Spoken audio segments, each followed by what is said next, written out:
On avance. Alléluia.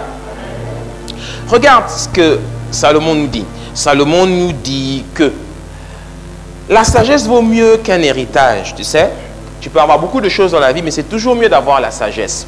Et il dit que la protection que la sagesse offre est semblable à celle qu'offre l'argent. Ça veut dire quoi? Ça veut dire que l'argent protège.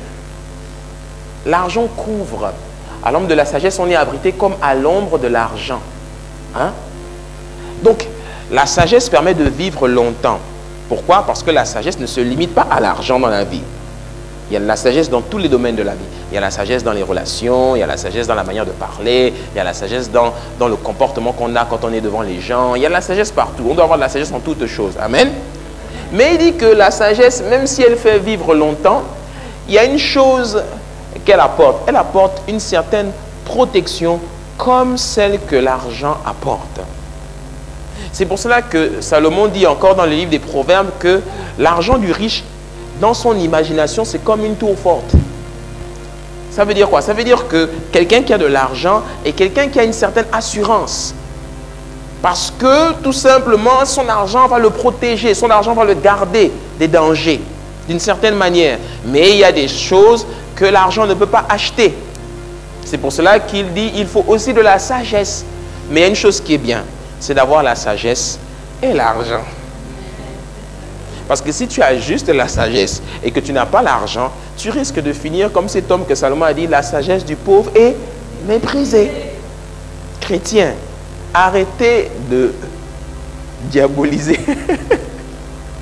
Arrêtez de diaboliser l'argent.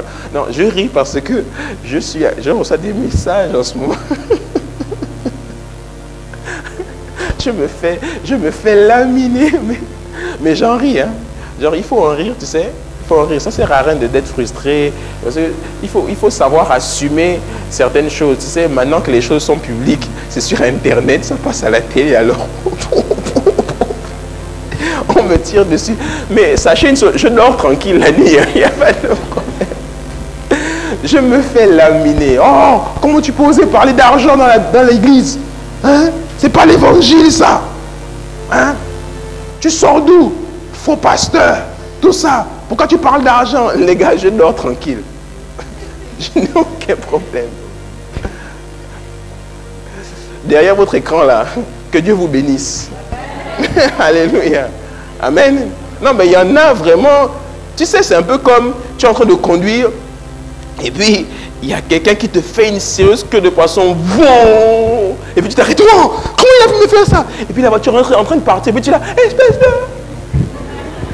Mais lui, il est loin.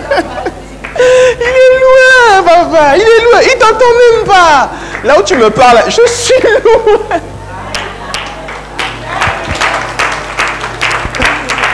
Alléluia. Oui. Nous, on marche avec le Saint-Esprit. Amen. On écoute ce que le Saint-Esprit nous dit et puis on obéit, c'est tout.